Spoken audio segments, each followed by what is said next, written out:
in the States of Jersey in all for 18 years, and the last 3 of which were as Chief Minister when we changed from a committee system to a ministerial system. You oversaw, some big changes in the island, one of which was the introduction of GST. So that came in Jersey under your watch. Can you just remind us, what was it like at the time? You mentioned before that it wasn't an easy decision to make. Anything but an easy decision. I mean, what no government wants to do is introduce increased taxation, or in our case, a completely new form of taxation. It's the last thing, ideally, you want to do. But what caused it, basically, it goes back to a decision that the Isle of Man government took, bizarrely, when they introduced 010. And both Jersey and Guernsey at the time felt correctly that we had to react, or else we'd have seen a significant outflow of investment in our finance industries to the Isle of Man, so we had to match what they were doing.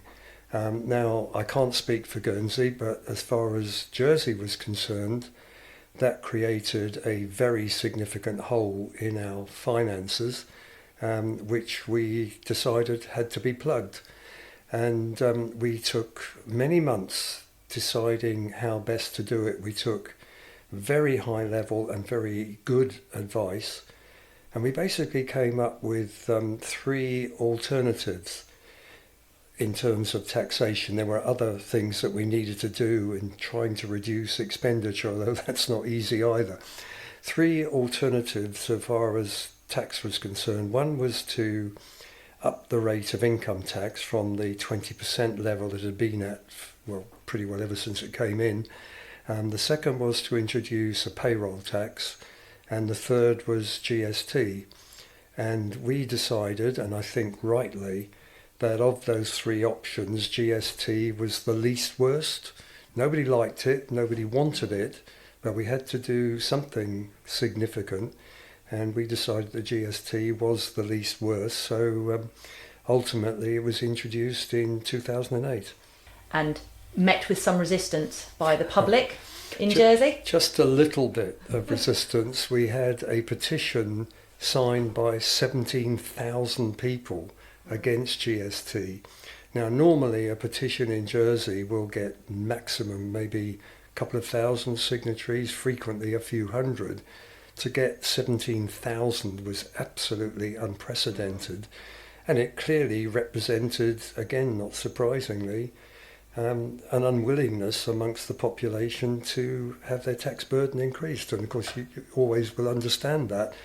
But despite that, we had no doubt at all that we had to do something, and GST was, as I've already said, the least worst option. And government and states members of the day had I think I can say, the courage and the determination to go ahead, despite that massive level of opposition, had the courage to go ahead and do it.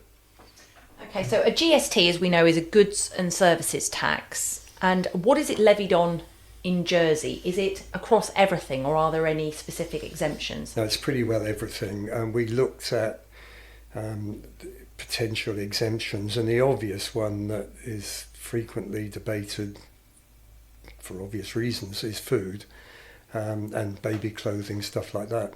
But we looked at the VAT regime in the UK, where they've got exemptions all over the place, and that had massively driven up the bureaucracy involved in running it and the cost therefore.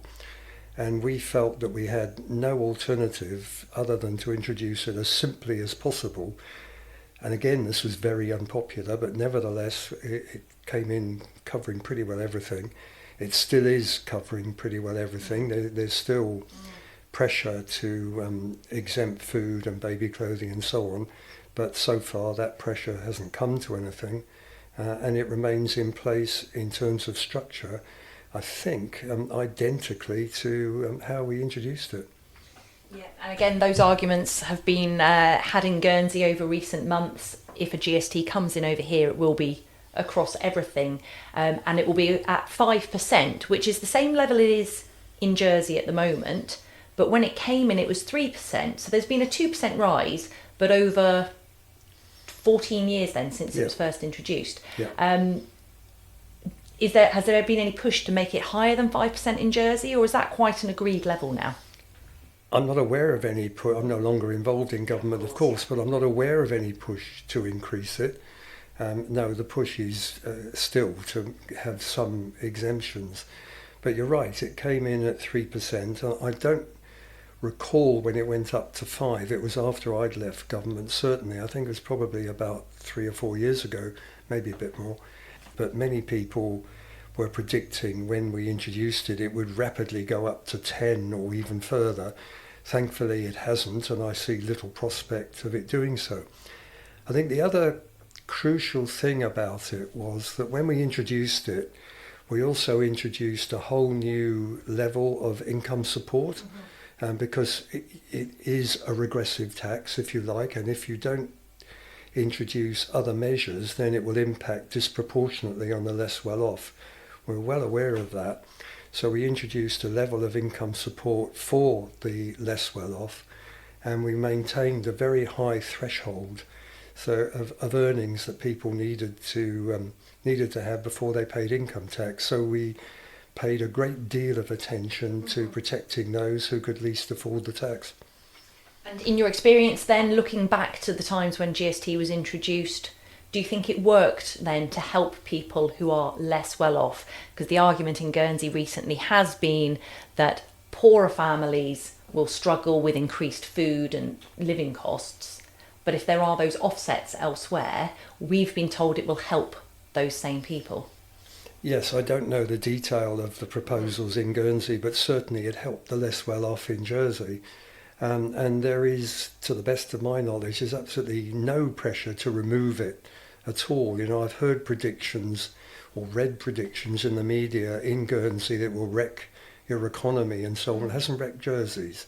And I don't know, there may well be some politicians or others who would like it to be removed. We'd all love it to be unnecessary, but I don't think there's any pressure to remove it. And if it was really damaging our economy to the extent that has been suggested that might happen in Guernsey, there'd be enormous pressure to remove it.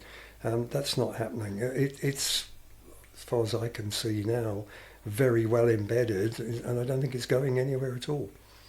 At the other end of the scale, to the less well-off families we were just talking about, people more likely to buy luxury goods in Jersey. Again, casting your mind back, did that have any impact? Did it stop people who could afford it spending money on the real luxuries in life? No. I mean, like every other jurisdiction, there's obviously massively increased buying on the internet through Amazon or whatever it may be, but that's applying everywhere. But no, luxury items are still very much on sale in Jersey and doing pretty well. My wife made me go distinctly pale yesterday when she reported that she tried on an £800 dress. Fortunately, she didn't buy it. It was a range of dresses in that sort of price range, and if you go into the bigger department stores and high-end jewellers and so on, luxury goods are still very much in evidence. So hasn't wrecked the economy, seems pretty well embedded, has been in place for getting on for 20 years in Jersey. Looking back, you still think it was the right thing for Jersey? Categorically, yes.